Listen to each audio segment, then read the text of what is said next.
Thank you. The panel may be seated. It is indeed my pleasure to be back again as your moderator for this afternoon's Digital Town Hall. My name is Robert Hill, Chief Executive Officer of the Kingston and St. Andrew Municipal Corporation. As is our usual custom and practice, we invite the Lord's presence in all our undertakings and proceedings of this nature. And as such, I invite Reverend Delroy Harris of the Webster Memorial Church to bring this afternoon's invocation.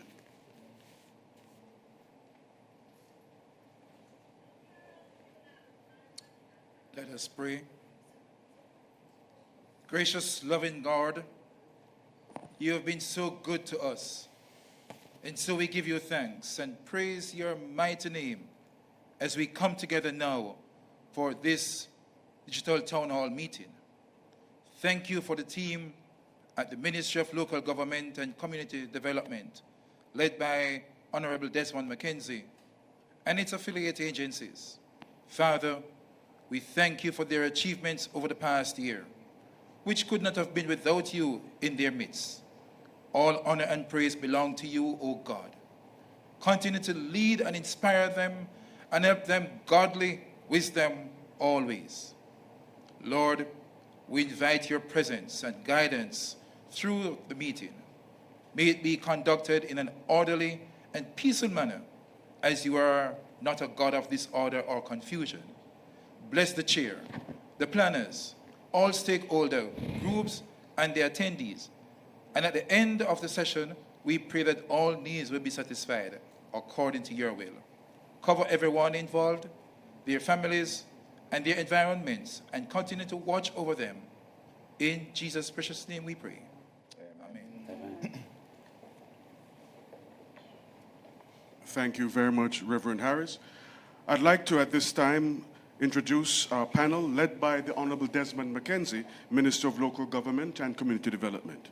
He is joined by the President of the Association of Local Government Authorities of Jamaica, Mayor Winston Maraj, Dr. Dwayne Vernon, Executive Director of the Social Development Commission, Ms. Trika Lewis, Corporate Secretary of the Board of Supervision, Mr. Stuart Beckford, Commissioner of the Jamaica Fire Brigade, Mr. Richard Thompson, Director General of the Office of Disaster Preparedness and Emergency Management, and Mr. Audley Gordon, Director of the National Solid Waste Management, I should say Executive Director, National Solid Waste Management Authority.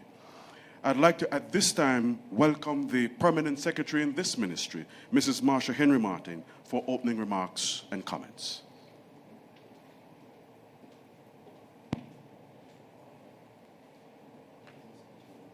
Good afternoon, viewers.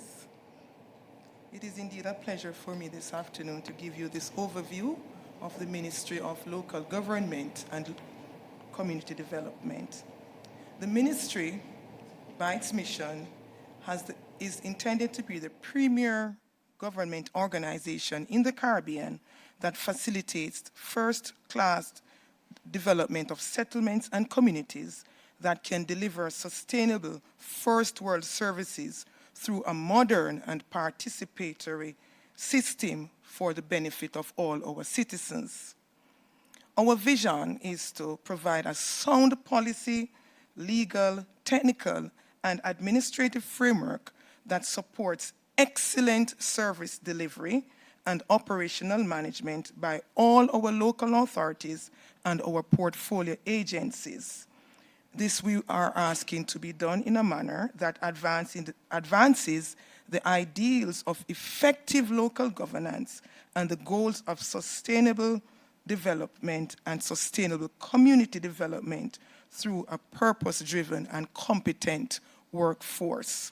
Now, the ministry has responsibilities for a number of areas. These include infrastructure development, fire safety and protection, waste management and enforcement, community development and empowerment, social protection, disaster management and mitigation, and of course, local governance.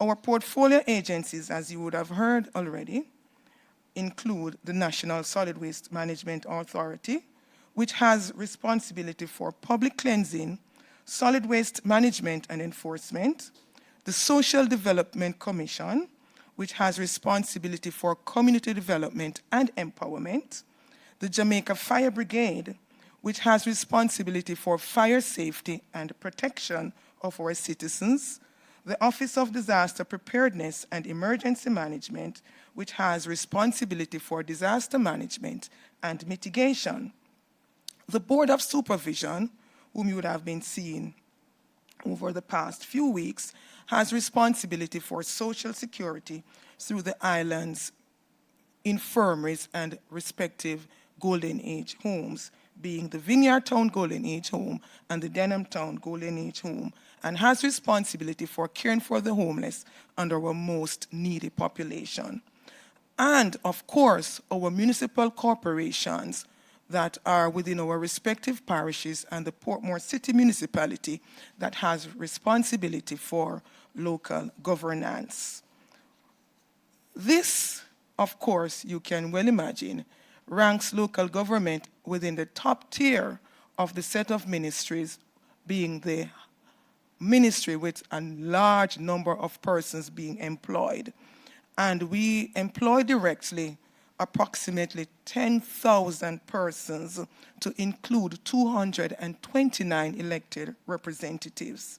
The municipal corporations and Portmore City Municipality alone accounts for over 3,000 persons, the NSWMA, 3,200 persons, the Social Development Commission, 335 persons, the Jamaica Fire Brigade, to include uniformed and non-uniformed officers, 2,331 persons, the Office of Disaster Preparedness and Emergency Management, 75 persons, and between the Board of Supervision and the respective Golden Age homes, we are looking at 198 persons and 156 persons at the ministry level.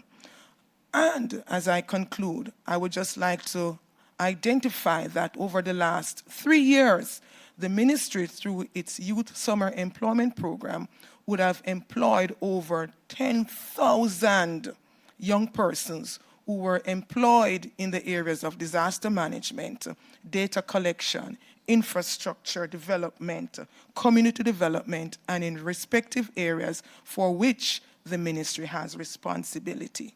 So by and large, the ministry's goal is to remain committed and to take the necessary actions to provide the required services to ensure a high quality of life for all our citizens.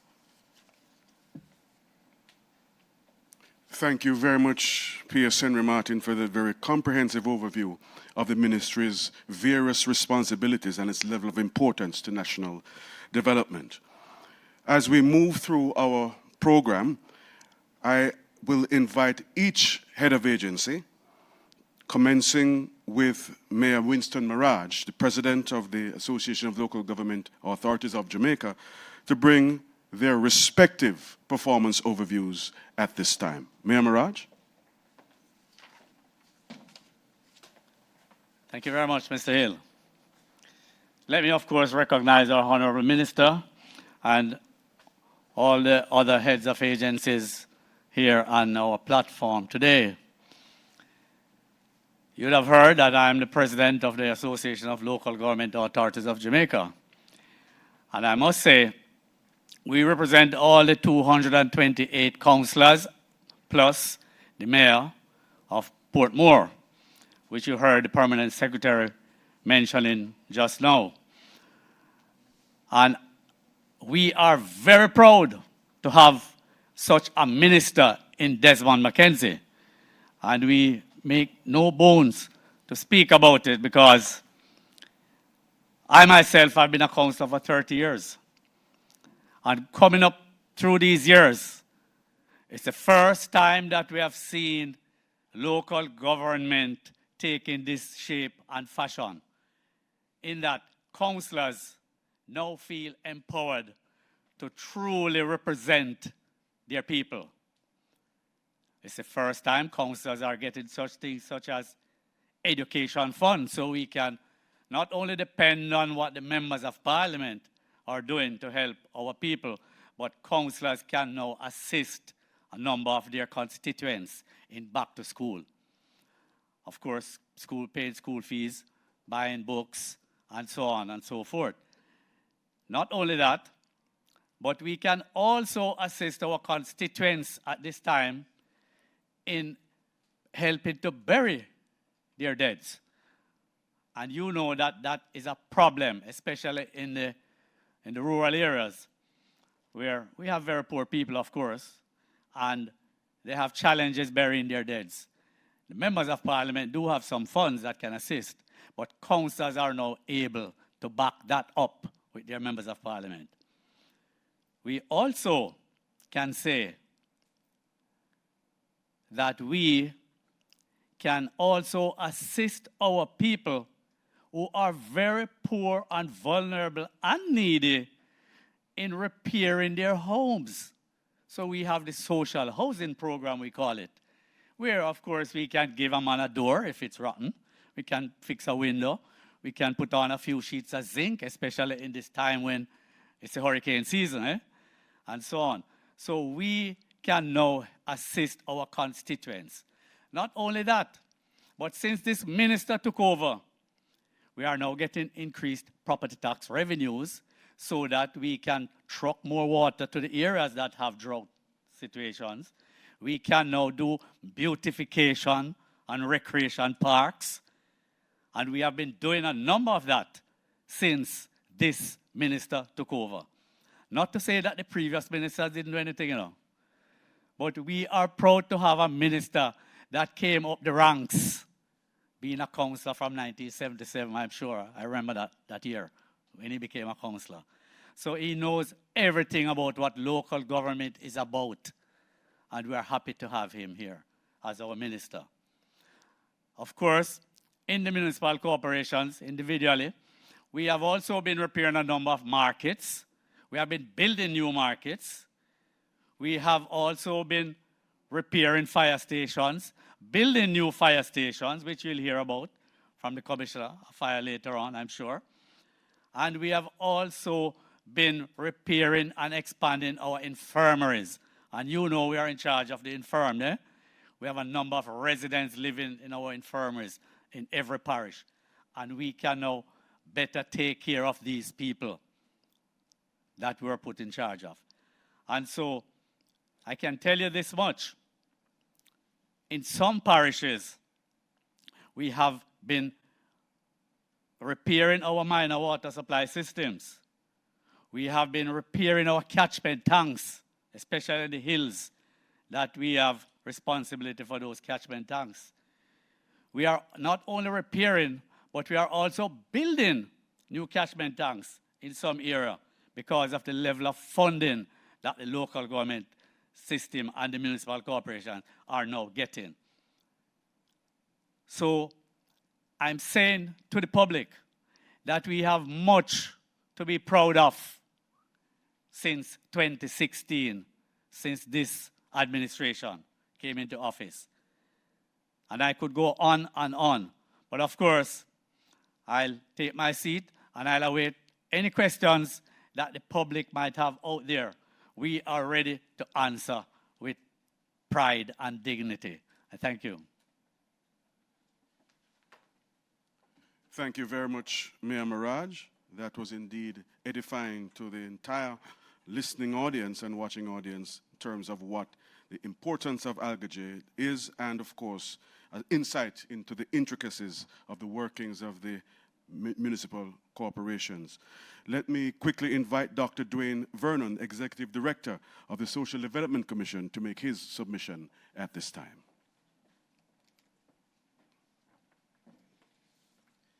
Thank you, Sir Hill. Minister, P.S. Martin, Henry, colleague heads of agencies, production personnel, viewers and listeners, certainly my SDCT members, board of directors, a warm good afternoon.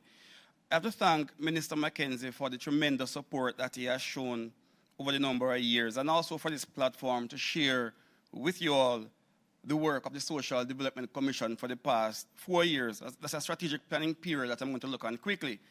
We know that the SDC is primarily responsible for empowering our communities so that they may participate in a development process that is fair and equitable, and that they do have a voice in terms of the actions and decisions that are taken. Today I'm going to look at three quick areas. One is some of the performance highlights. If I'm allowed, a little about our work we have done thus far with COVID, and finally some upcoming activities. I want to start with our budget. They say it takes cash to care, so let's start with our budget. So we are now seeing a 79% increase in the functional budget that comes to the Social Development Commission. I say functional budget because I'm talking about funds for like our retirement benefits.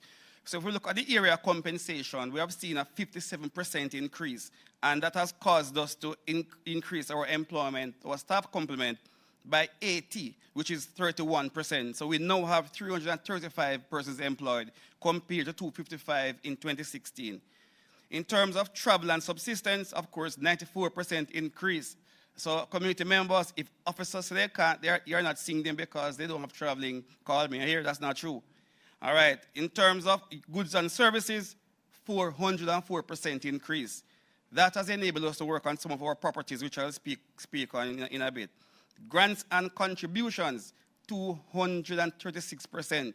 That has enabled us to do more work in our programs, so we'll talk about that. So again, we're looking at 730 million in 2016 to now 1.2.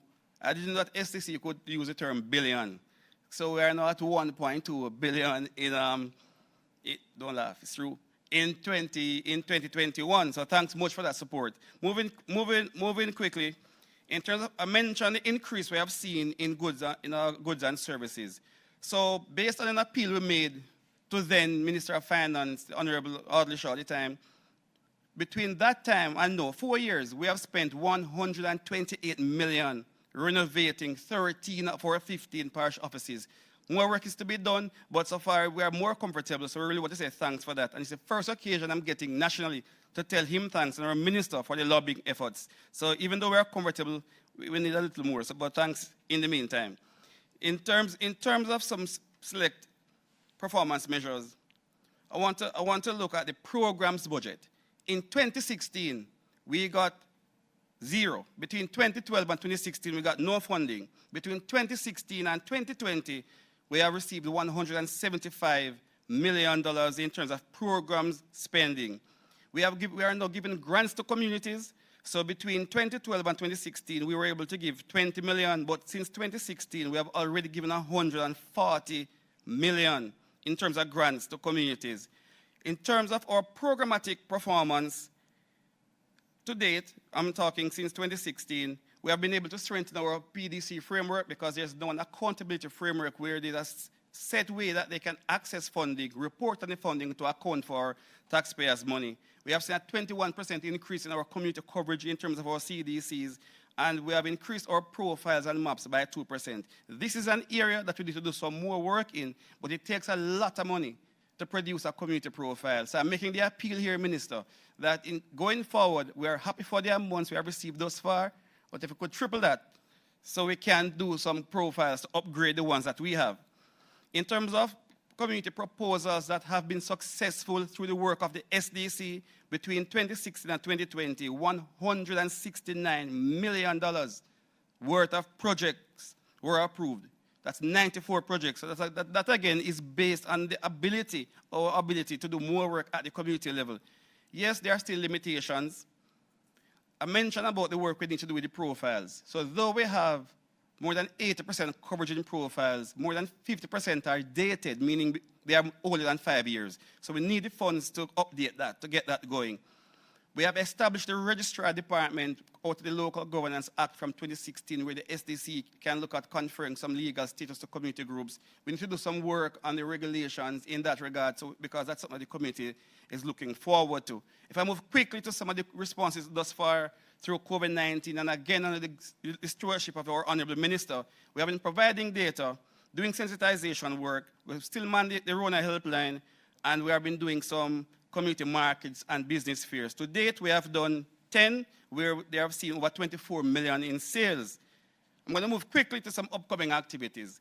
We are going to continue our compliance audits, that is with the protocols that have been ordered. So committee persons look out for that. We're going to be supporting the summer employment program. We have 10 more community markets. And yes, Jamaica, yes, community members, please, you can stop calling now. We are going to do the National Community Cricket Competition starting August 23 to December 13 with strict protocols and the blessing, of course, of the Ministry of Health and the government at large. Now there are 207 teams registered. We are not taking any new teams. However, those teams that are already registered, you can amend your form between August 3 and August 14. So yes, that will be happening. I want to thank you all, thank the committee members, thank the staff, thank the board, thank the ministry. God bless. Thank you very much, Dr. Vernon. I note that you ended on what would seem to be your most emphatic point about the cricket competition. Thank you. We move swiftly along with a presentation from Ms. Trika Lewis, the Corporate Secretary of the Board of Supervision.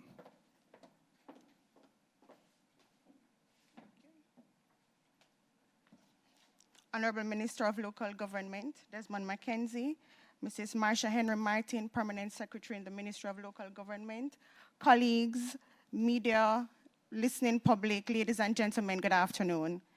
I'll take a brief look at the profound impact of the social welfare responsibilities of the Ministry of Local Government and Community Development.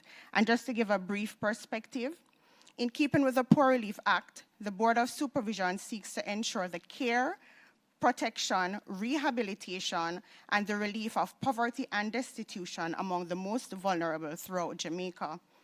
Our effort in responding to the COVID-19 pandemic has demonstrated our strength in the social protection landscape in Jamaica through our network of poor relief officers and matrons. The Board of Supervision has responsibility for 5 programs: the Outdoor Poor Relief Program, the Indoor or Institutional Care, which we may all know as our infirmaries, the Homelessness Program, the Education of Poor Children, and the Indigent Housing Program. Let us look at our achievements covering the 5 programs outlined very briefly. Using the whole person approach to providing care, in addition to the monthly financial assistance received by clients enrolled on the program, the Poor Relief Department has helped clients in all areas of life, including medical attention, repairs to homes, providing home care for frail residents, and burial assistance. While the welfare of the clients is of paramount importance, the well-being of staff is equally important, and this brought about the upgrading of several poor relief offices and outstations. For example, the Rock River Poor Relief Office in Clarendon, Mayor Mirage, and the Kitson Town in St. Catherine, and under construction or repair right now is the Monique office in St. Anne. In terms of capacity building, in 2018, 20 poor relief officers received diplomas in human services administration, and we continue to have ongoing training in various areas to better equip the officers to provide suitable intervention. Since Minister McKenzie has wholeheartedly embraced poor relief as his own, as his child, I suppose, with an unprecedented injection of support, it made possible the improved living conditions and the delivery of care services to the beneficiaries, especially in our infirmaries. Currently under construction are a male ward in St. James, Portland, and Westmoreland, as well as a matron's quarters in Westmoreland and an administrative building in St. Elizabeth. Already completed and opened is a new female ward in Portland, and Manchester has already completed their female ward, which is awaiting an official opening. Plans for the construction of a new ward in St. Catherine has already been discussed. With the assistance of the Chase Fund and the National Health Fund, all infirmaries are equipped with generators and autoclaves. In addition, industrial washers and dryers are on site at all infirmaries. 6 of the infirmaries are now wired with CCTVs for monitoring and security purposes, with other parishes to be set up within this financial year. Through partnership with an international charitable organization, the Starkey Foundation, hearing aids were provided to over 30 residents in 5 infirmaries. A therapeutic garden has been created in the parish of St. Elizabeth, which will be replicated in other parishes to allow residents a space to recuperate and relax. Since the COVID-19 pandemic, several safety measures have been implemented to safeguard the health of the infirmary residents and staff, including new screening protocols for entry, construction and/or refurbishing of an area designated for isolation, training of staff in infection control practices, thorough sanitization activities for all facilities, installation of sanitation devices, and additional hand washing areas. A major request from clients of the Poor Relief Department has always been that of housing. In the past 2 years, a total of 33 indigent houses have been built and presented to registered poor clients. These houses are of the highest structural integrity.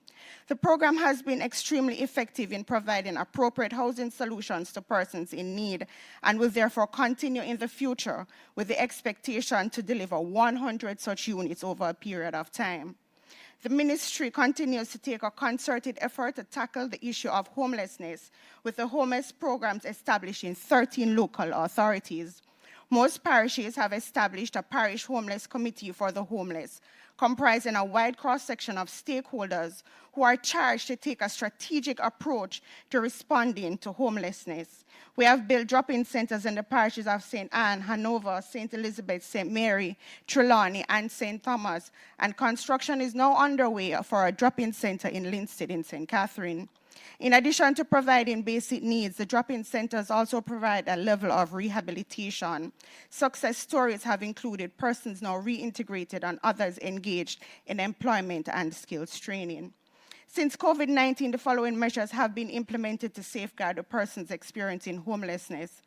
An enhancement of the already existing feeding program through the Poor Relief Department, with most parishes providing 2 meals per day for 6 days per week and a care package.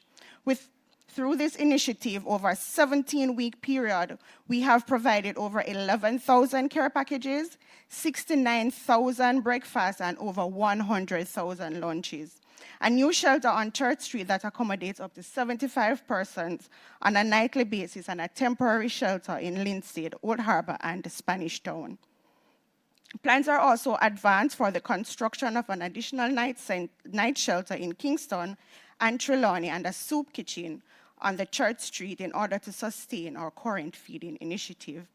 We recognize that education is one of the most important tools to break the cycle of poverty. In the past 2 years, the ministry has provided scholarship and assistance to 112 students who are pursuing various interests, including those studying law at the University of the West Indies, and a brilliant progeny of the KSAMC's Poor Relief Department, who is studying biomedical engineering at Drexel University in Philadelphia. Despite our many achievements and determination to provide care, we do acknowledge that there are challenges.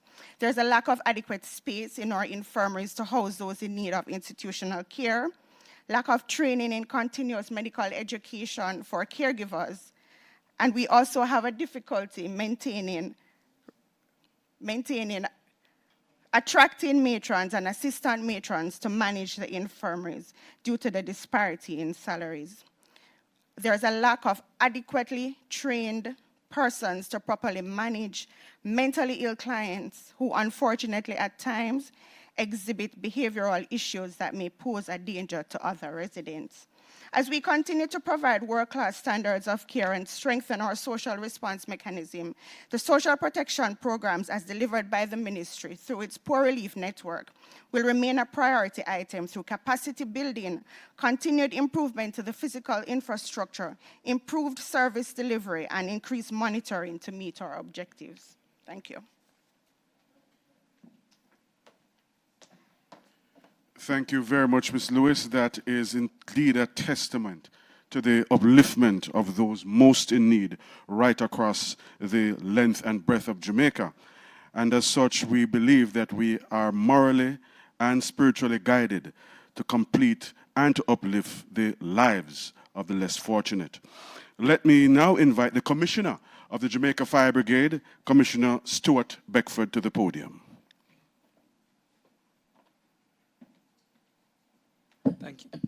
Thank you, Mr. Master of Ceremonies. Let me start by acknowledging the Honorable Minister, Desmond Mackenzie, and our Permanent Secretary, Mrs. Marsha Henry Martin, His Worship, Mayor Maraj, Mayor of Mapen, and my fellow heads of agencies, listeners, viewers, good afternoon to everybody.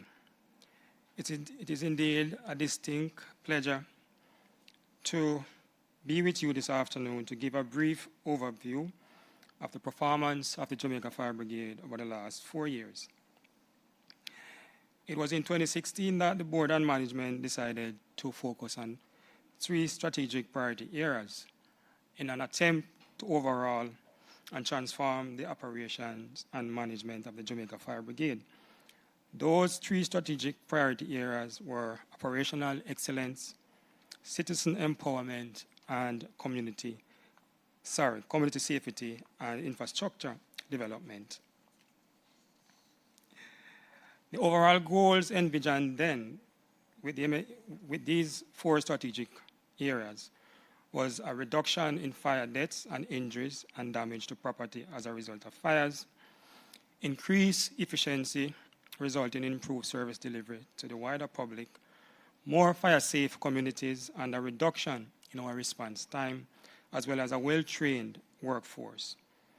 And so it was against this background that we decided to go on a recruitment drive. And over the last 4 years, we have managed to train 430 new firefighters who have been added to our workforce. During that period also, we trained approximately 600 of our firefighters in both locally and overseas in a number of subject areas to include fire service management, officer development, mass casualty management, urban search and rescue, to name but a few. We also look at the conditions of our fire stations, and we recognize that a number of them were in dire need of attention. And so over the last 4 years, we would have spent approximately $158 million refurbishing 13 fire stations. During that period of time also, we were able to construct a brand new fire station in Montego Bay at a cost of $15.4 million. And this fire station now houses our fireboat in Montego Bay. In addition to these activities, 3 new fire stations are currently under construction, namely Barnett Street in St. James, Montego Bay, that is, Port Maria in St. Mary, Yallas in St. Thomas, at a combined total of approximately $865 million. All 3 are expected to be completed within this financial year. We have also examined the possibility of erecting additional fire stations across the country, because what we have seen over time is that where our fire stations are currently located, they have to travel a great distance sometimes to respond to emergency. And so it is with that in mind that we would have explored a number of areas for the possibility of erecting fire stations. At the top of the list is Mona in Papine, Lionel Town in Clarendon, as well as South Trelawney, Balaclava in St. Elizabeth, Alexandria, and Claremont in St. Anne. What I can say is that the facility in Papine has gotten to the stage where we have been afforded the opportunity by the University of the West Indies to construct a fire station on property owned by the university. Those discussions are currently ongoing, and we are working out the modalities as to how we move forward with this project. Ladies and gentlemen, we could not have completed the task of transforming and reforming the fire brigade without the acquisition of well-needed firefighting equipment. And over the last 4 years, we would have spent $66 million in the acquisition of 6 fire pumpers, 6 water tenders, and of course, 8 command vehicles and 12 rescue boats. In addition, we procured 2 fire boats costing approximately $189 million, and these are currently assigned to the Kingston and Montego Bay fireboat station. Ladies and gentlemen, we are also in the process of procuring 30 pumpers with an associated cost of approximately $3.3 billion. These are expected to start arriving in the island as of March next year. And here I want to acknowledge the support of the Ministry of Finance and, of course, our own parent ministry in the provision of these funds to procure these well-needed units. We went the route of direct procurement for these trucks because we wanted, as a management, to standardize our fleet. Because what we have noticed over time is that we have a number of different model brand units in our fleet, and that poses a serious challenge as it relates to procurement of parts and servicing. Over the last 4 years as well, we would have procured well-needed bunker gear. This has always been a problematic area in the fire brigade.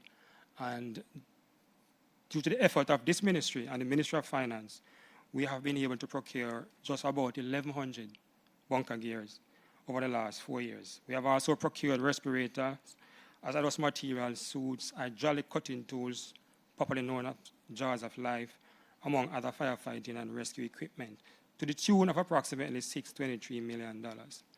Our emergency medical services also has gotten some attention. We are looking to expand the service into St. Anne's at the end of this year, both at our Ochiras and St. Anne's Bay facility. Fire prevention, that arm of the fire brigade, which continues to provide fire safety tips and inspections of designated buildings, would have undertaken a number of initiatives to heighten the public's awareness when it comes down to fire safety. And we are currently developing animated skits, which are being shown on some of our cable networks and some podcasts that are taking place. We have also established in our schools a club, fire warden clubs in our schools. And we are now in 24 schools, and we are hoping to get into another 13 schools before the end of this year. Ladies and gentlemen, we remain concerned about our citizens who have been killed in fires, because over the last 4 years, 137 persons would have been killed, to include 22 children, and 322 persons were injured, including 75 firefighters. We continue to urge members of the public to adhere to simple fire safety measures that have been established and have been promulgated by our fire prevention team, and as such, I'm requesting of them, begging them, beseeching them, to go to our website and to access this information. Ladies and gentlemen, I thank you. Thank you very much, Commissioner Beckford. Those numbers, of course, are extremely important in terms of how we manage the statistics and improve the capacity for persons to ensure that they too take responsibility for fire safety. At this time, I invite Mr. Richard Thompson, Director General of the Office of Disaster Preparedness and Emergency Management.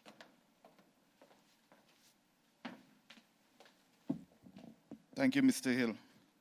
Honorable Minister, Permanent Secretary, Your Worship, ladies and gentlemen, good afternoon. My simple task this afternoon is to bring you some achievement of the Office of Disaster Preparedness and Emergency Management. The Office of Disaster Preparedness and Emergency Management was established some 40 years ago on July 21st, 1980, with a mission to lead the process of reducing the impact of disasters on Jamaica through comprehensive disaster management. The Office of Disaster Preparedness and Emergency Management is a statutory body overseen by a board of management comprised of a multidisciplinary team, including members of the Jamaica Fire Brigade, the Jamaica Defense Force, and the Jamaica Constabulary Force. In 2015, that year was a watershed year where with the passage of the Disaster Risk Management Act, which entrenched the shift from focusing on disaster response to a greater emphasis on disaster risk reduction and mitigation. Since 2016, the management and the board of the ODPEM has been working assiduously to operationalize the Disaster Risk Management Act of 2015, with one such critical component is the agency's responsibility as a secretariat to the National Disaster Risk Management Council, chaired by the Most Honorable Prime Minister. Key achievements of the agency: the Comprehensive Disaster Risk Management Policy. The Comprehensive Disaster Risk Management Policy was developed under an approved technical cooperation project entitled Support for the Formulation and Implementation of the Program for Strengthening Disaster Risk Management and Climate Change Adaptation. This comprehensive disaster risk management policy will be a major step towards advancing the country's sustainable development objectives, ensuring that disaster risk management is integrated in development planning across all sectors and industry. The policy will facilitate the effective coordination of disaster risk management programs at the national and local level. The JICA project for improvement of emergency communication infrastructure in Jamaica. The overall objective of this project is to enhance Jamaica's public safety, national security, and disaster emergency communication systems, with specific objectives to develop national emergency communication system to coordinate incident response among the various critical agencies of government and volunteers, to allow emergency response agencies and responders to communicate on a single wireless platform, and to develop a national early warning system. Other key achievement of the agency, the National Volunteers Program. We all know that in times of disaster, the state cannot do it by themselves, so it becomes critical that persons should volunteer to the process of ensuring safety for our citizenry. The development of a national chemical emergency response plan, building disaster resilient communities program, the Onotabe multi-hazard plan and strategy, the draft emergency relief clearance plan, a draft national response coordination plan, and the perception survey of 2020. For the first time in 40 years, the ODPEM conducted a public perception survey where more than 2,000 persons were sampled across the island to determine the perception of the ODPEMs in communication, reach and effectiveness, general information, perceived awareness, and overall perception of its service. The report was broken down by parishes, and this result will be used to guide the development of projects and programs aimed at reducing the impact of disasters in Jamaica. We have been embarking with the support of and guidance from our minister on an all-hazard approach to disasters.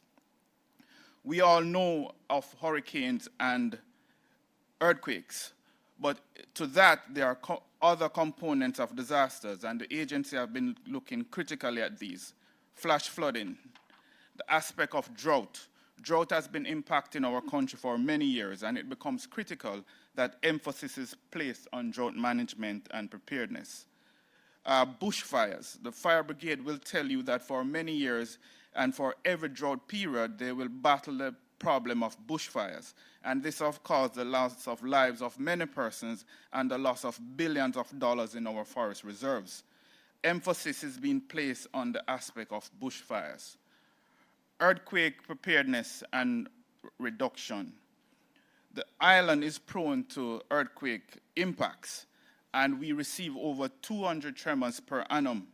And we have been seeing for this year where we have had so far 4 felt events.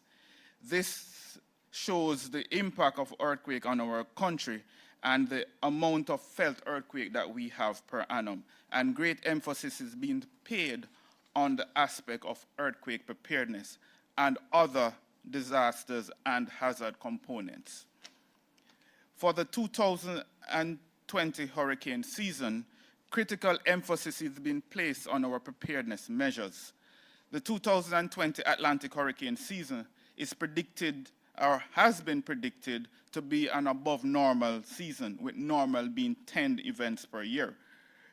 For this year, the prediction is for 13 to 19 named storms, 6 to 10 to be hurricanes, and 3 to 6 to be major hurricanes.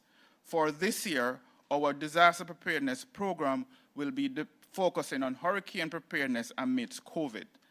This will have key focus on mitigation, supporting the activities of mitigation and public awareness to include COVID scenario development, the preparedness component, reviewing of our shelter guidelines and our shelter protocol amidst COVID, response, evacuation consideration, social distancing, screening protocol during response, and our humanitarian assistance, and recovery, in terms of damage and loss assessment facilitated by the Planning Institute of Jamaica. In terms of our long-term vision, the agency will want to continue to develop strategies to all-hazard approach to disaster risk management, reviewing the Disaster Risk Management Act, which have to be reviewed every 3 years, emphasis on a future strengthening of relationship with the municipal corporation, year-round disaster risk management campaigns, establishing a disaster risk information platform, annual simulation exercises, developing greater urban search and rescue capacity,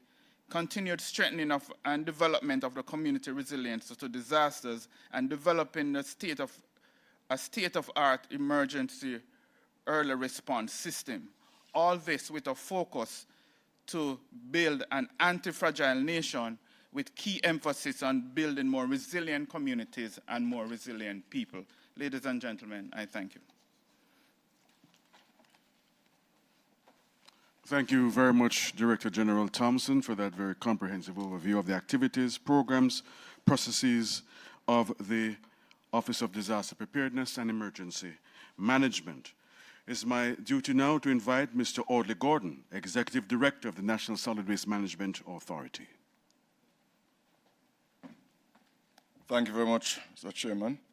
Acknowledging Honorable Minister Mackenzie, PS, colleagues, ladies and gentlemen, good afternoon.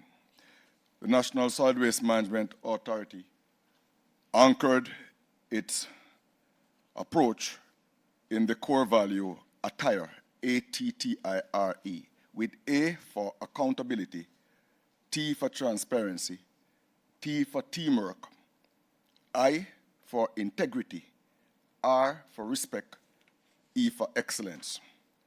Undergirded by that core value, we set out to create a cleaner environment.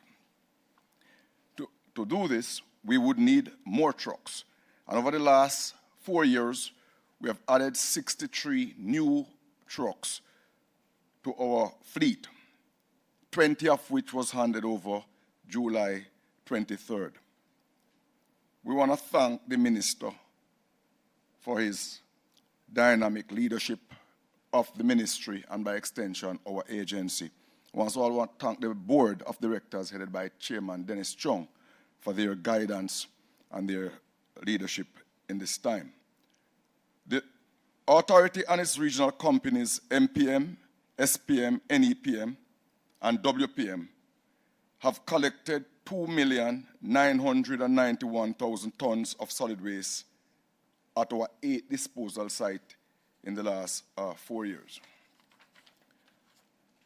We also have plastic separation initiatives where we partner with the International Company of Japan, JICA, that's Japan International Cooperation Agency, and we are in 3 communities in MPM now.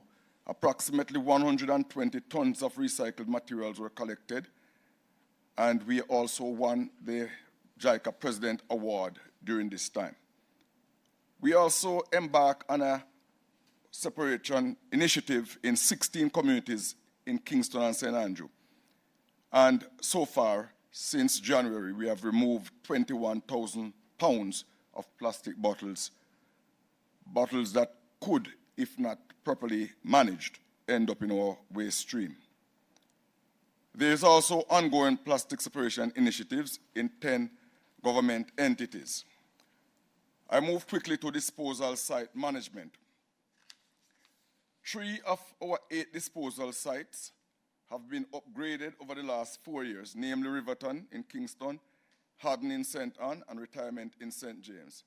These upgrades include covering daily, very expensive but very important, installation of vent pipes to allow the landfills to breathe, thus preventing the fires on a regular basis, improvements of roads and drainage.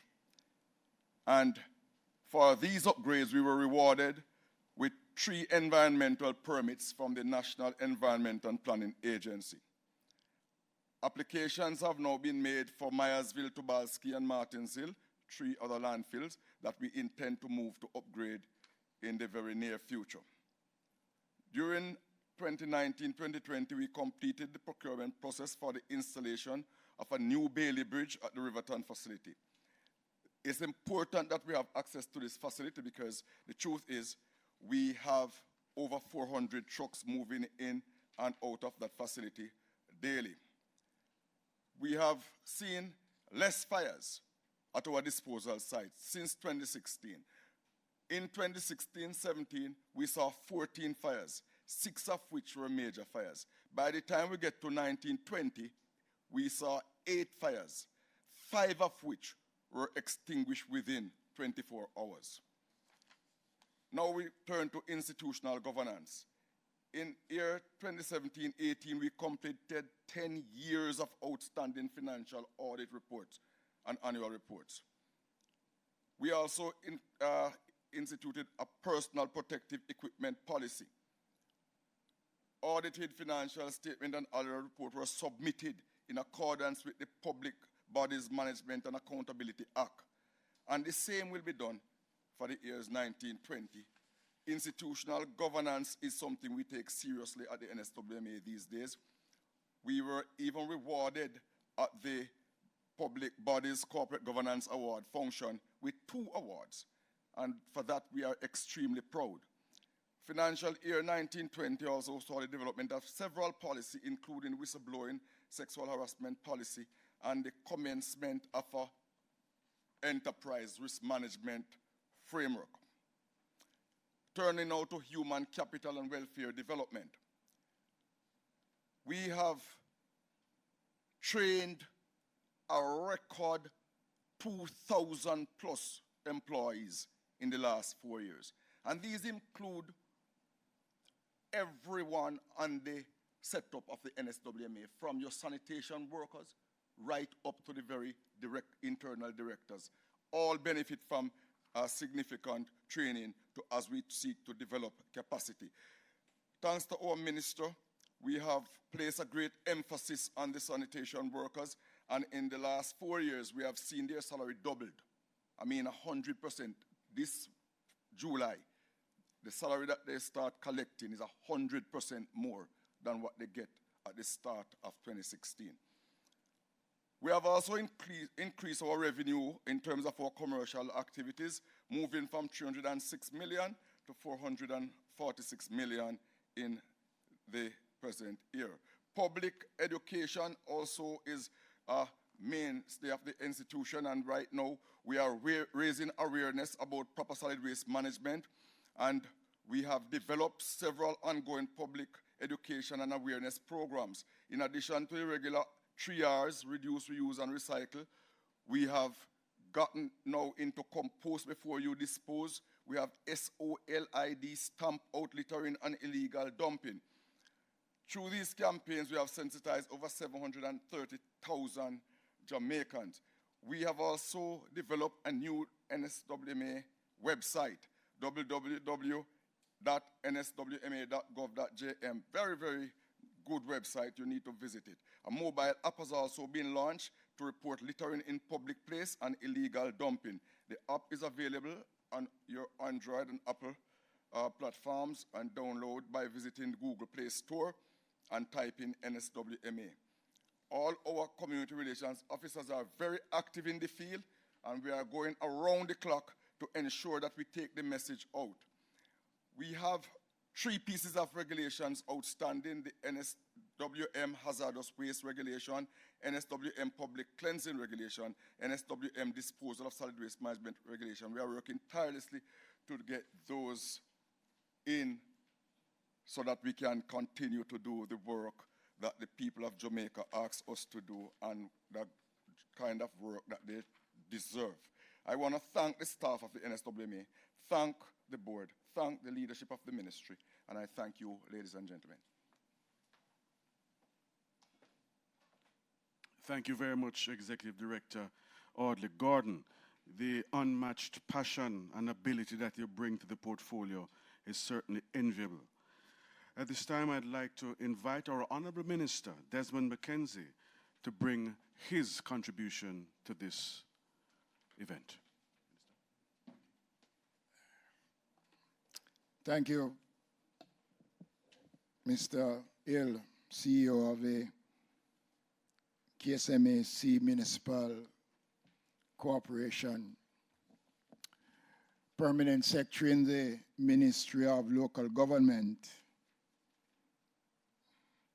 and to the staff of the ministry, as I said last week when I spoke in Parliament, that any minister would be proud to have a complement of staff like what exists here at the Ministry of Local Government. And I want to thank the Permanent Secretary and the staff for the tremendous support that they have been giving to the policies of the government and in the professional manner in which they have been discharging their responsibilities. His Worship the Mayor and Chairman of the Association of Local Government Authorities, Mayor Maraj, Superintendent or Commissioner Beckford of the Jamaica Fire Brigade, Mr. Audley Gordon, Executive Director of the National Solid Waste Management Authority, Mr. Richard Thompson, Acting Executive Director of ODPEM, Ms. Trika Lewis, and I must point out that perhaps one of the greatest assets to the poor relief program in this country is that of Ms. Lewis, who has brought a certain level of compassion and understanding to the role of the poor and destitute. And I want to publicly acknowledge Trika for her tremendous work as the head of that unit. Dr. Dwayne Vernon, Executive Director of the Social Development Commission, and again, 80% of the work that has been done as it relates to COVID-19, the surveys, preparing some of the protocols and obtaining information has been done by Dr. Vernon and the team of SDC officers. And again, I want to publicly place on record the gratitude of the government to a team of excellent community workers who continue to make the ministry proud. Listeners out there in Radio Land and those who are watching online, I make my contribution in this first half of this town hall meeting as we reflect on the work of the Ministry of Local Government since 2016. What we have been able to achieve so far has been the collective response of a dedicated set of public servants. We, as the head of the political directorate, we have these policies, but to implement and to make the policies successful, we have to depend heavily on the professionals within our various entities. The Permanent Secretary, in her overview of the ministry, outlined the critical functions of the Ministry of Local Government. I must confess that we are not where we want to as a ministry. There are still challenges that we face, especially in our municipal corporations, with the question of accountability and transparency. And we are moving to ensure that we make our local authorities more transparent, more accountable, and that they follow the guidelines which are laid down as to how they operate when spending the public funds. We have come a far way.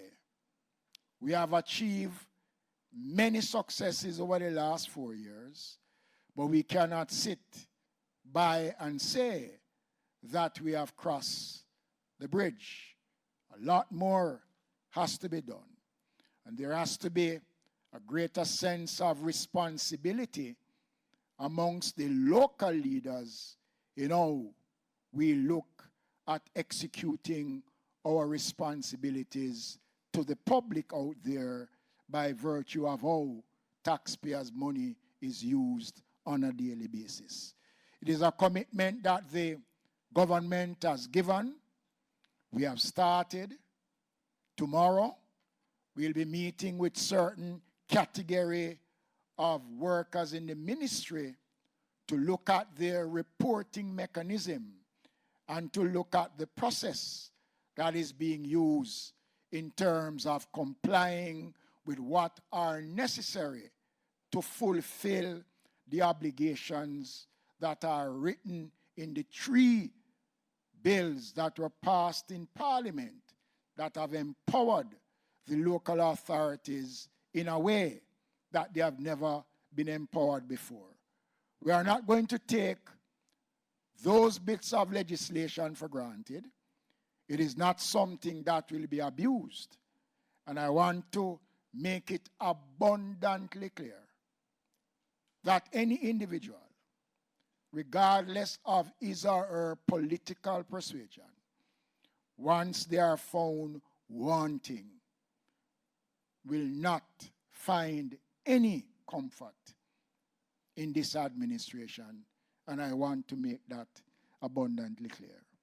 When we look at the performance of the ministry, as outlined in the various contributions that have been made, the National Solid Waste Management Authority continues to be a beacon of hope, and is an organization that has been transformed into a model organization, and it is because of the commitment of the leadership, the involvement of that private sector injection in the National Solid Waste Management Authority that has made it the organization that it is today, and is one that the government will continue to make the kind of investments.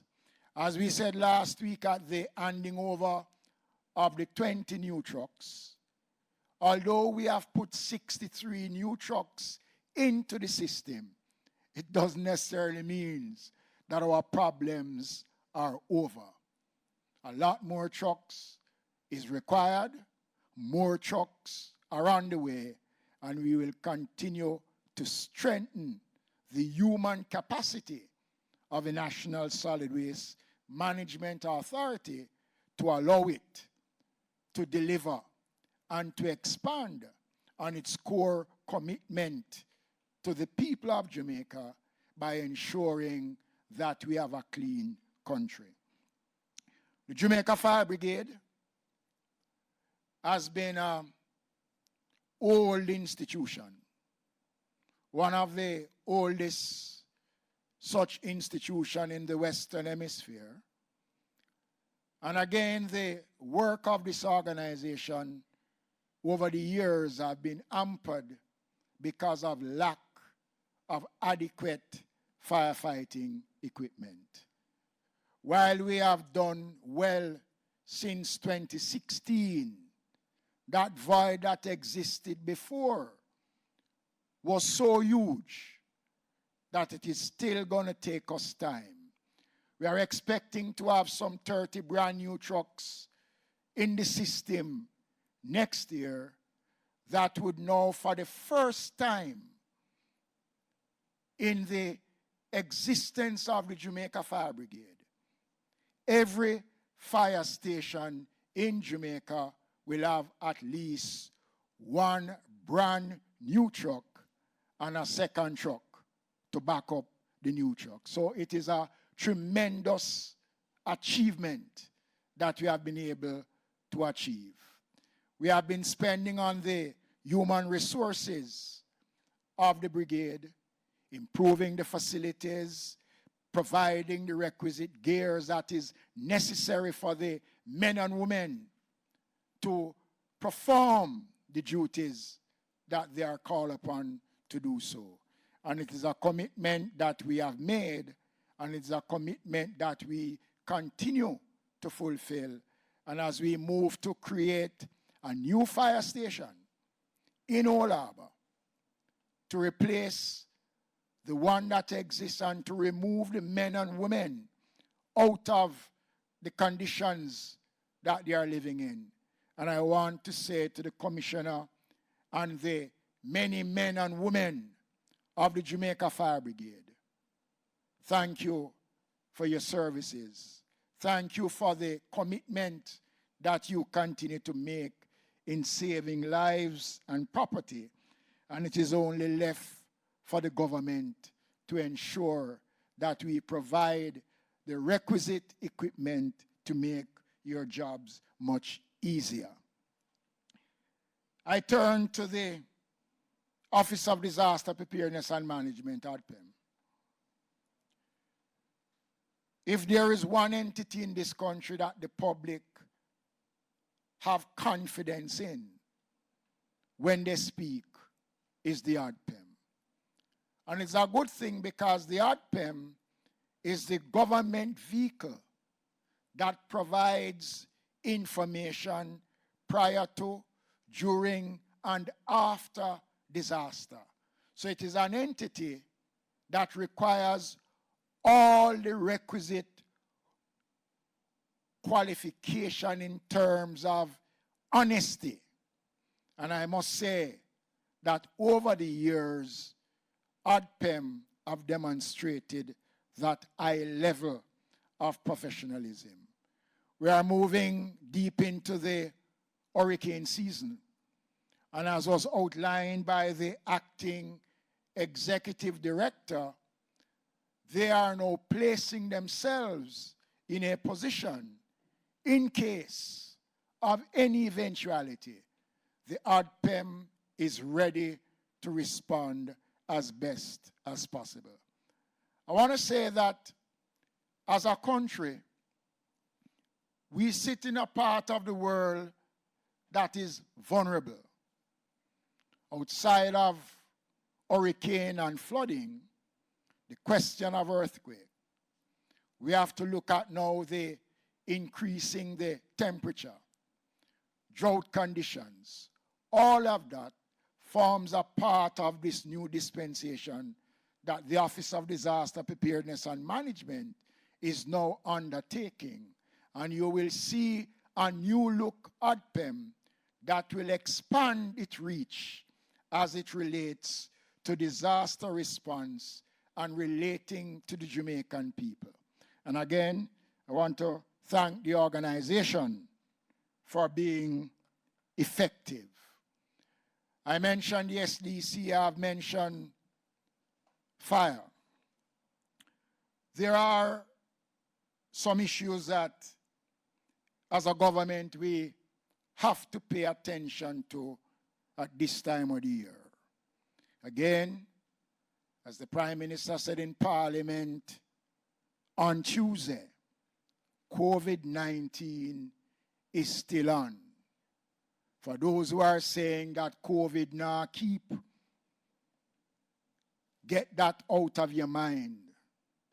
The gains that we have made are critical to where we are as a country. And because of that collective response from majority of Jamaicans, we have been able to manage this pandemic. But we cannot be complacent. We cannot allow indiscipline to break the back of the achievements of the country. I note with concern, especially in the entertainment sector, certain flyers going around advertising events for marketplace. That event has no approval from the KSMAC, anyone who attempts to stage any event at the marketplace over this weekend, whether tonight, tomorrow night, or any other night, without the requisite approval, this is one time I am going to say that event nah keep. When we spoke last week, we got a commitment from the entertainment sector that they will honor the protocols that they sat in this same room and worked with us in putting out there.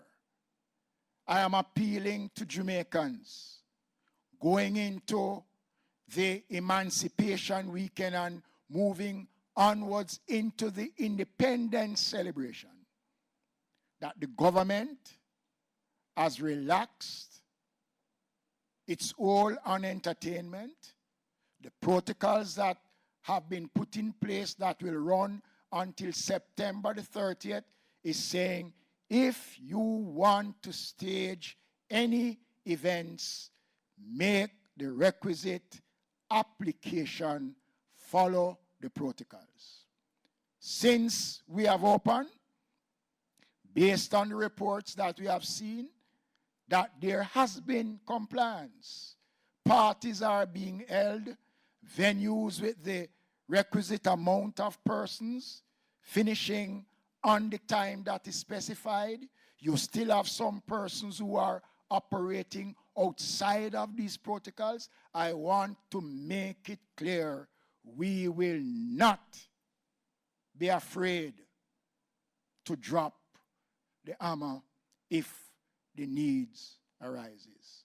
I want to urge persons, the government has responded to the cry. We are asking you to work with us.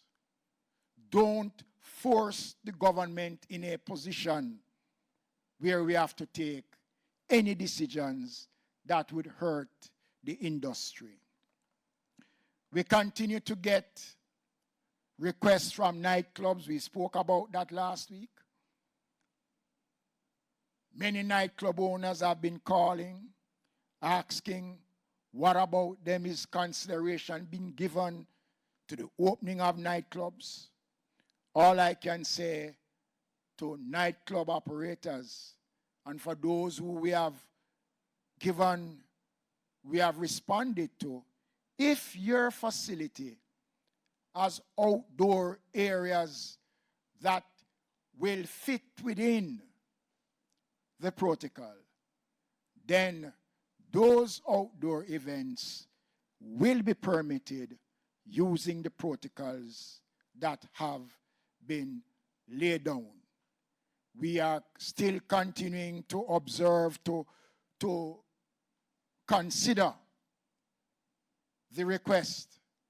But again, the Ministry of Health plays a crucial role in these responses that we have to give. And Dr. Espinosa Campbell, when she was here last week, outlined the details as to why, and why is it we should wait a little longer. I want to continue to urge those operators to be mindful of the existing guidelines. The question of drought across the country has been a major area of concerns. There are some parishes that are experiencing severe drought conditions. Some parishes are enjoying a lot of rain. We are aware of those concerns, and I'm now announcing that the government will make some $20 million available to various municipalities for the trucking of water in areas that are affected by drought conditions. We will assess this amount, and at a later stage, we will look to see how more we can put in to alleviate the crises that exist at this time as it relates to drought.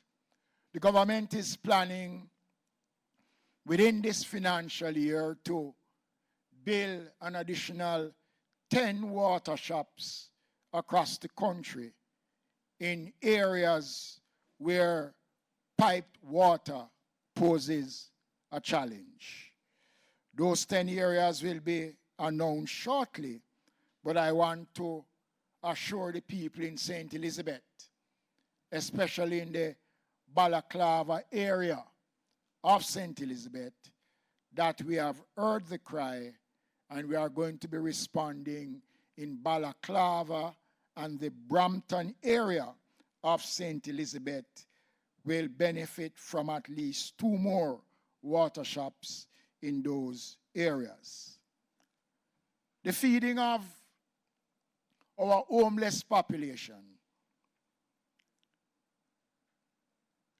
And I want to say to the country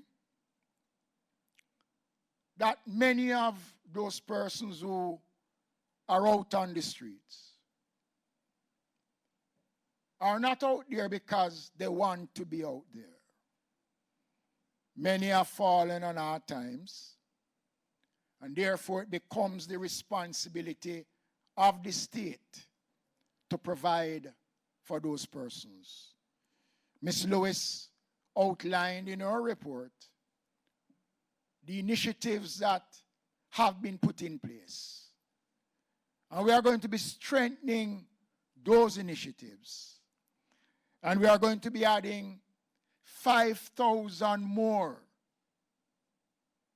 to the list of persons who the Poor Relief Program will cater for on a daily basis. It is important, ladies and gentlemen, and I want to use this opportunity. There was an article in one of our newspapers where a bishop in Trelawney was critical of the government building a drop-in facility in Falmouth to cater for the homeless and the needy. It's unfortunate that a minister of religion could have used his pulpit to lambaste the government for caring for the poor. The Bible tells us that Jesus, when he was on earth, stood up for the poor. And I find it strange that instead of inviting the government to become partners with you, he's asking that instead of building the facility, the government should have handed him $17 million of taxpayers' money. I find it rather strange. And I make no apology in saying that the worthy pastor is wrong. It is our obligation as a government to care. And this is a caring government. And we will take no prisoners in reaching out to the poor and destitute. And that is why we are adding 5,000 more to our feeding program. We are going to be providing more care facilities across the country because there is a need for this, ladies and gentlemen. I want to turn to education. The Poor Relief Department outlined its program for children of the poor who are registered on our poor relief list. we are going to be increasing the education grant to our poor relief students this year. We have seen amazing results from these students, not just at primary level, not at secondary level, but in universities not only here in Jamaica, but renowned universities across the world.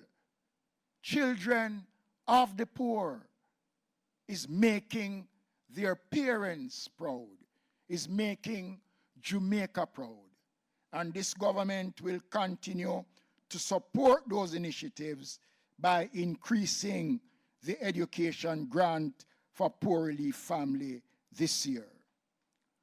This year, the ministry will be providing to the local authorities back to school assistance grants. Each division will receive $500,000 to assist persons in need to go back to school. The government will be spending approximately $117 million on this program. It is a program that was started some 3 years ago, and we have seen the benefit of this program. Let me make it abundantly clear that this program does not offer money. So no elected representatives will have cash to dole out. The program is operated through the Poor Relief Department, where the name of the students, whether you are giving book vouchers, so it is either book vouchers or school fee. So there is no cash to dole out in this program, and I want to make that abundantly clear.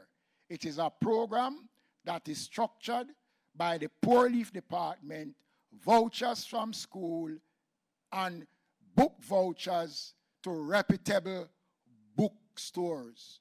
So a man can't come with an invoice written on a book leaf, Peter Pan bookstore. Now work. And I'm not giving any free plug to any bookstore. And I know the local authorities know that, but I want to make it publicly clear. Last year we embarked on expanding the youth summer employment program. And it's a program, ladies and gentlemen, that have been of great benefit to the local authorities. In order for us to ink a deal with the Jamaica Public Service Company and Streetlights, it was based on the survey that was conducted by those persons who were employed in the Youth Summer Employment Program. The increase in trade license came about because of the efforts of those young people who were employed in the Youth Summer Employment Program. Over 600 of those persons since we launched the program have found full employment in the ministry and the various municipalities across the country. Over 250 of them have been certified by our trust NTA and can now apply for any job because they have the requisite training and certification. Because of COVID-19, we are not able to have an expansive youth summer employment program like we did for the last 2 years, where for 2 months we employ these young people. beginning on the 10th of August until I think the 7th, until the 14th of September, the Youth Summer Employment Program will commence, where we are employing 5,000 young people across the country. These 5,000 young Jamaicans will again work with the local authorities as we continue the streetlight audit, which I'm going to speak a little about the issues with JPS. They will work with the local authorities in bringing up to date some of their outstanding financial records, and they will continue to form a part of that core team headed by the SDC that will be a part of that COVID monitoring and sensitization team that will be going around the country to pass on information about COVID activities. And since I'm speaking, might as well I say, each of these young persons will receive on a fortnightly basis $20,000. So for the 4 weeks, they will receive $40,000 as we help these young people to go back to school and to help with the responsibilities that some of them have. As I have done before in the past, this is not a political program. This is a program that requires every participant to work, not to go out there and do canvas, not to go out there to do activities that are not related to the Ministerial Local Government. So I want to make it clear that instructions have been given that anyone who falls out of line will be barred from the program. And once we bar you from the program, chances are that the next time around, you have to go and born again and come with a new name. That is the only way you'll be able to get into the program. But we are saying to young people, this is an opportunity to start life. It is a small job, but at least it gives you responsibility. And I'm quite sure that many of our young people will take it and will step up to the plate and demonstrate their ability. We are continuing through the SDC this year for summer camp programs, supporting summer camp programs in various communities across the country. As we said, summer camps are non-residential, and there are protocols that have been put in place for the operation of summer camps. I want to touch quickly, before I take my seat, the question of the Jamaica Public Service Company. There are concerns, as I mentioned in Parliament, about the JPS's response to the installation and repairs of streetlights across this country. Yesterday I was in Lawrence Tavern, and a lady came to me, and there was a light post that was evident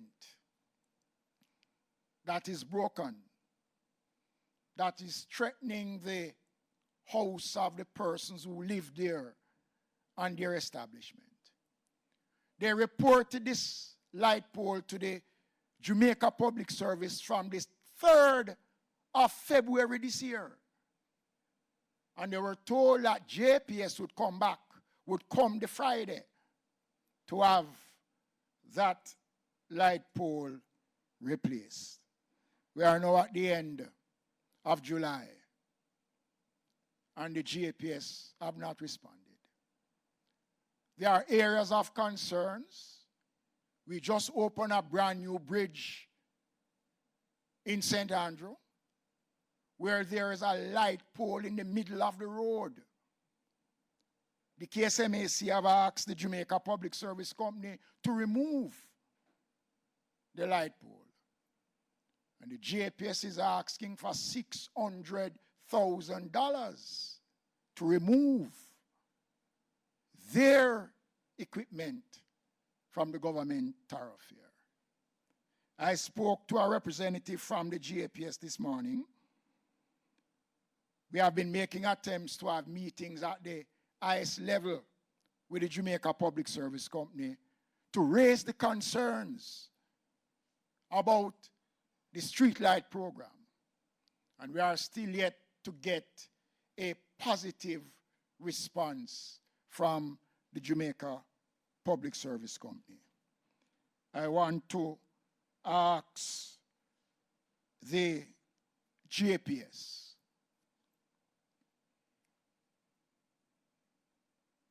to respond in a positive way to the many concerns of Jamaicans.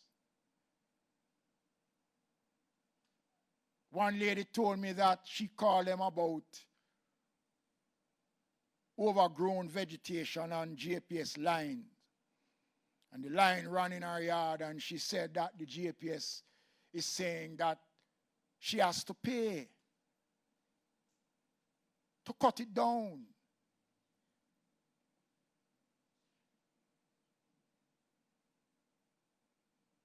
So I'm using this forum to once again invite the Jamaica Public Service Company to come to the table for us to discuss these and other outstanding issues. So, ladies and gentlemen, out there we continue to put local government at the forefront of the people's business.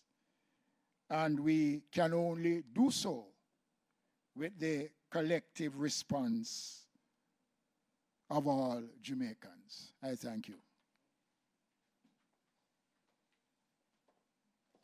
Thank you very much, Honorable Minister Desmond McKenzie, for your contribution to this afternoon's proceedings, which were quite instructive.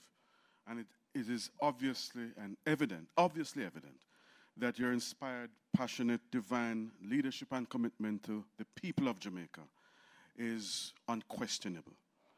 As such, ladies and gentlemen, we move now into the second segment of this afternoon's Digital Town Hall, where you have a chance to participate.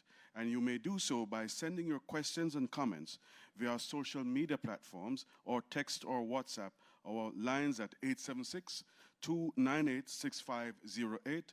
That's 876-298-6508 or 876-298-6258, or a call in on our toll-free line at 876-618-8258. We actually commence with a question on Twitter, Honorable Minister and panel, from Chardonnay. And it asks, by how much will this year's education grant be increased? And by how much will this year's education grant be increased? Honorable Minister. $5,000?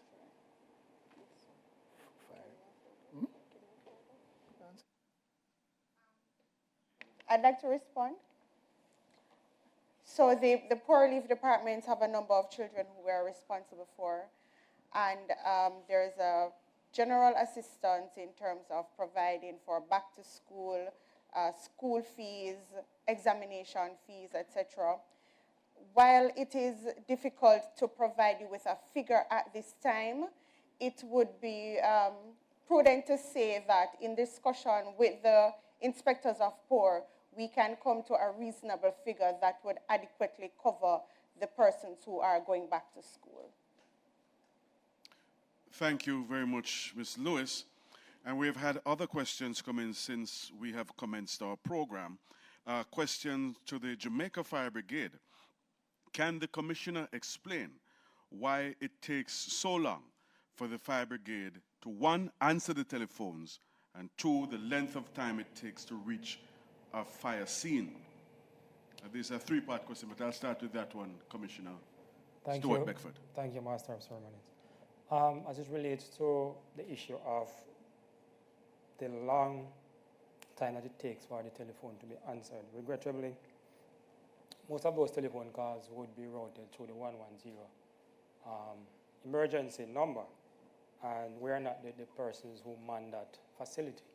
Those are manned by the local providers, in particularly Flow.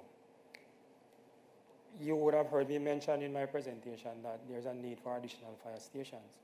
And one of the reasons why is the fact that in some of our rural parishes, we have to travel a long distance to get to emergency scenes. And that is one of the reasons why you will have a delay in us getting to some of the emergency scenes. Okay, thank you, Commissioner Beckford. There are two other questions related to JFB. Is there a maintenance program for fire hydrants? And the third and last question here, there are sections of Westmoreland that are without a fire station. And some years ago, a commitment was made for the fire station to be erected in Darliston White House. That's the area in Westmoreland. Are there any responses to that, Commissioner Stuart Beckford? Yes, we do have a comprehensive fire hydrant maintenance program that has been operationalized now for the past 10 years. From time to time, we do have challenges as it relates to transportation of our workers to get to particular areas of Jamaica. But in general, there is a program in place that has been working and has been working effectively. And the issue of Darliston and the erection of a fire station, that matter is something that is under consideration. I know in 2016, I believe it was, or 2017, there was discussion for a station to be erected in Darliston. That is one of the areas that we would have identified as needing an additional fire station. So I am to meet with the local representatives on the ground in Westmoreland, particularly from the municipal corporation, to continue those discussions in the very near future. Thank you, Commissioner Beckford. For the National Solid Waste Management Authority, two questions. It says here, I noticed that a lot of commercial garbage is piled up on the streets of downtown Kingston and in Montego Bay. Who is responsible for collection and disposal of commercial garbage?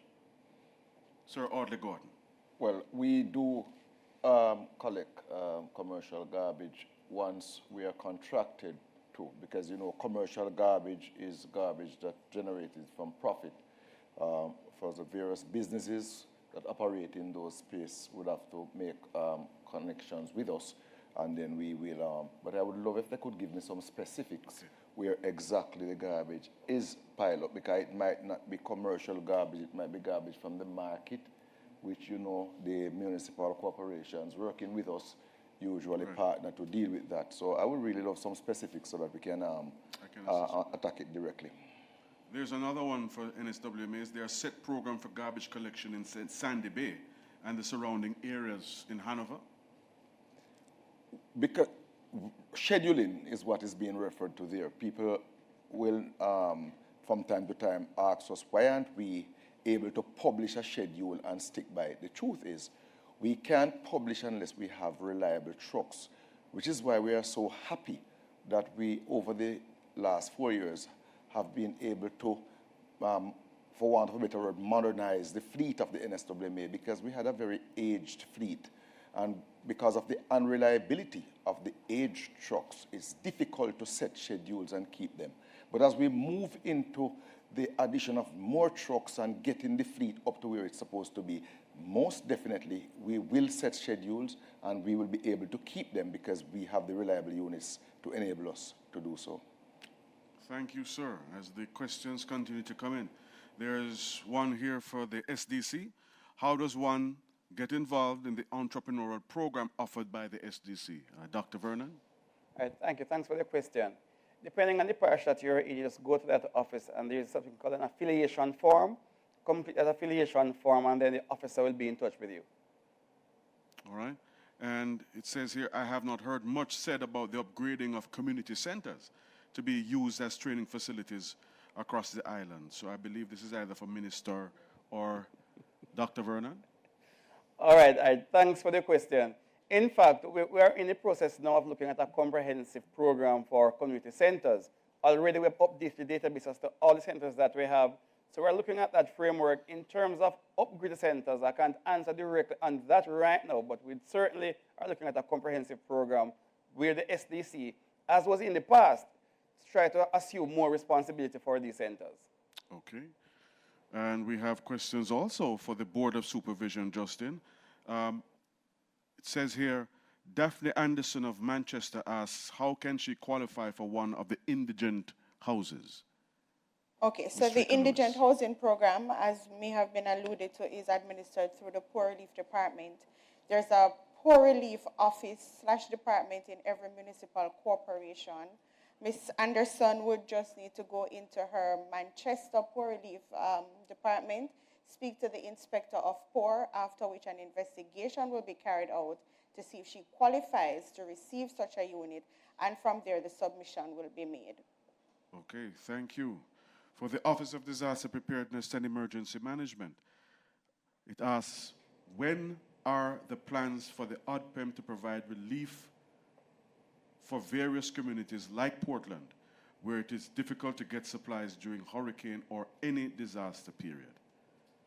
Sir Thompson. Well, the relief program is really after an event.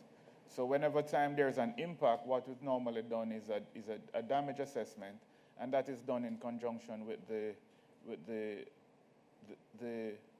Ministry of Labor and Social Security. And then from that, a determination is made as to how the relief items are distributed. We really don't give a distribution before an event. It's really after an event, and dependent on the damage, dependent on the impact, then we do the distribution, whether it's bedding or we do roofing items or stuff like that. So it's really after an event that relief distribution is done. And it's also done in conjunction with the municipal corporations. Thank you. Another question coming in online for the Solid Waste Management Authority. This is some time ago an announcement was made for lift stations to be established in Trelawney and Westmoreland. Can Mr. Gordon state the position of the lift stations? Must be the transfer stations. So yes, the transfer station for Trelawney is under active consideration by PBCJ. For that listener or viewer, we are in the final stages of preparing in terms of submission, and once the PBCJ clears the project, then we will move to the next phase. But it's not something that's off the table by any measurement. It is definitely being pursued, and once we are in a position to make the announcement as to start up date for construction, then we will do that. But all the other works that have to be done behind the scene with contractors, site mapping, topographic, plan design, everything, all that are being done, and submissions being made to the relevant authorities. Thank you, Mr. Gordon. And these questions are from Minister Mackenzie. Says, I'm living in South Manchester, where we are experiencing serious drought. Can the minister say if there are plans to build a water shop? Please, we are asking. I announce the construction of 10 additional water shops for the remainder of this financial calendar year. We are looking at the South Manchester area, but I want to emphasize that in order for us to create that facility, we have to find a location that is either owned by government or someone would be willing to donate their property for the use of a water shop. So once we have identified that location, we will definitely be putting another water shop. We have one there already, and we are looking to put a second one once we have found a suitable location. Thank you, Minister. And the second question, comment first, it says, Milton Adair of Bull Savannah wants to congratulate the minister on a fine job, but the community roads are in desperate need of repair. Can you, Minister, turn your attention, please, to these roads? Well, there are bad roads all over. I will ask the MC to have a look at it to see what needs to be done. So that is the commitment I'm giving to the caller about the question of the roads in his community. Thank you, Minister. Going back to the ODFEM, it says recently the warning system in Old Harbour Bay was out of service. Can you say when it will be back in place? Mr. Thompson? Well, to say that repairs have been done and that warning system is back up and running. To say as well that Old Harbour is one of those model communities. They really respond to the warning system. And it was an insistence of our minister to ensure that that system was back up and running, and we are happy to say that it is actually back up and running. Okay. Again to the SDC. I noticed that the SDC has been staging farmers markets. Is that part of the SDC's programs? All right, thanks for your question. You will note that the name is actually Community Market and Business Fair. In our local economic development program, part of it is to allow local entrepreneurs the opportunity to network with each other, to market their goods and access different types of markets across the country. So in terms of the name, it's community markets and business fairs because there are so many other products other than farm produce at these activities. So yes, it's a part of our local economic development support program. Okay, thank you very much. The last set of questions, again, come to the Solid Waste Management Authority. Can the NSWMA do anything about littering and urinating across the corporate area? Sure. We are currently organizing a campaign that will see a more robust enforcement approach. It will involve once budget permit us, some level of electronic surveillance, because it's difficult to have an enforcement officer at every location. Very, very difficult to police these corners all over the city. A lot of the challenge come from the residents not taking personal responsibility. So we have to communicate to them the importance to have that civic pride and how to get them to buy into the Clean Jamaica campaign that we are trying to wage. But yes, we are very seized of the situation, and we have a situation, a challenge, and we will find a solution pretty soon. And a lot of it will require the citizens' participation also. Thank you, Mr. Gordon. As we are near our closing period, ladies and gentlemen, and we have very limited time, I'm going to invite Minister Mackenzie to ask the panelists to bring their closing remarks before Minister closes this digital town hall meeting. Minister? Okay, Ms. Lewis.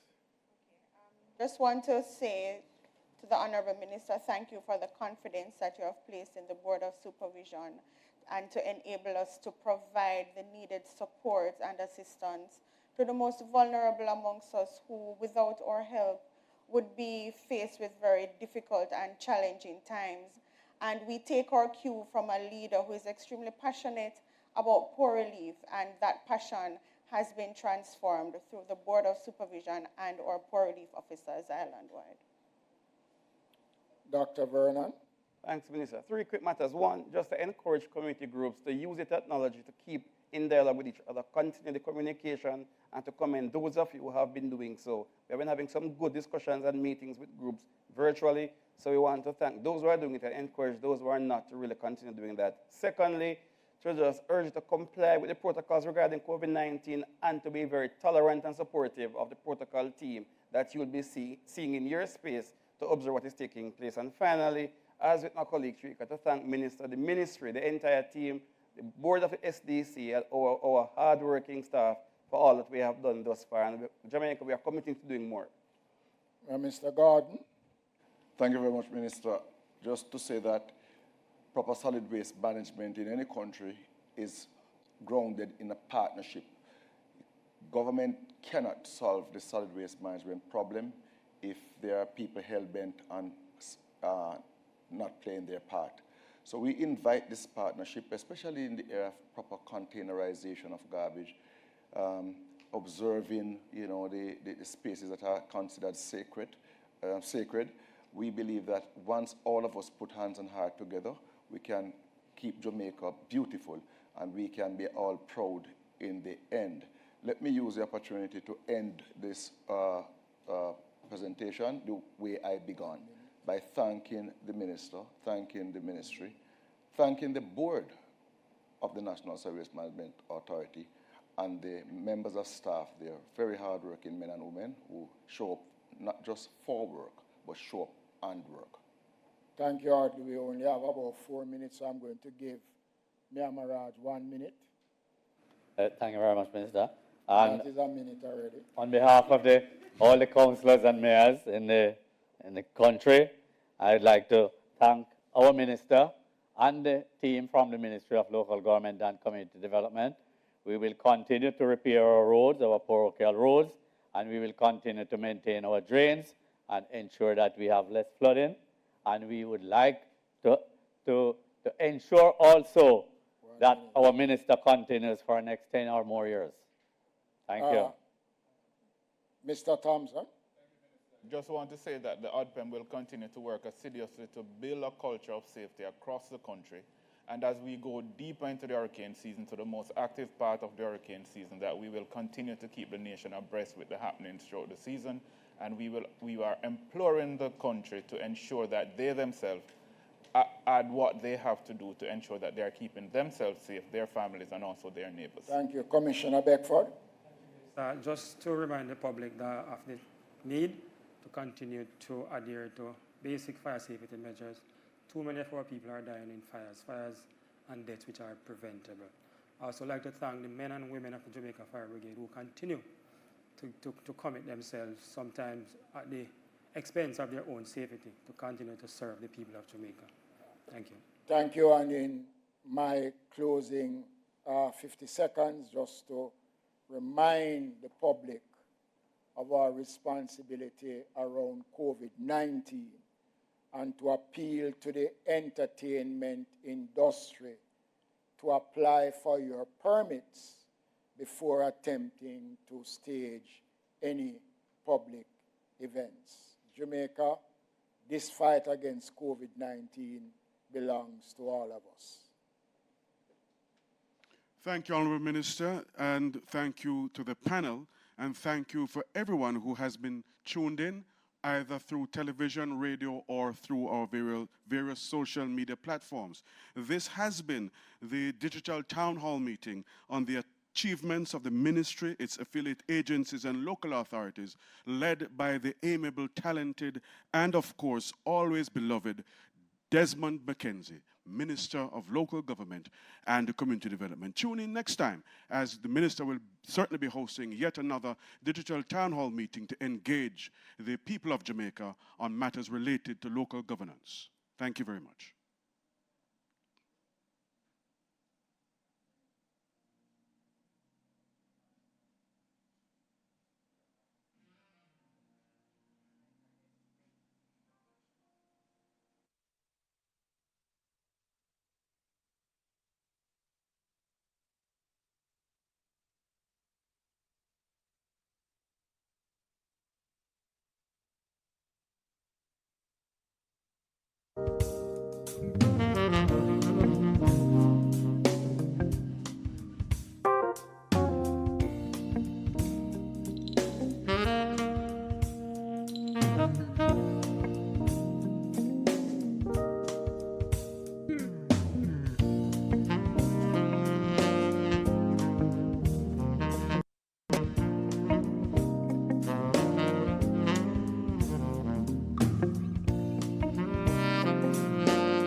on.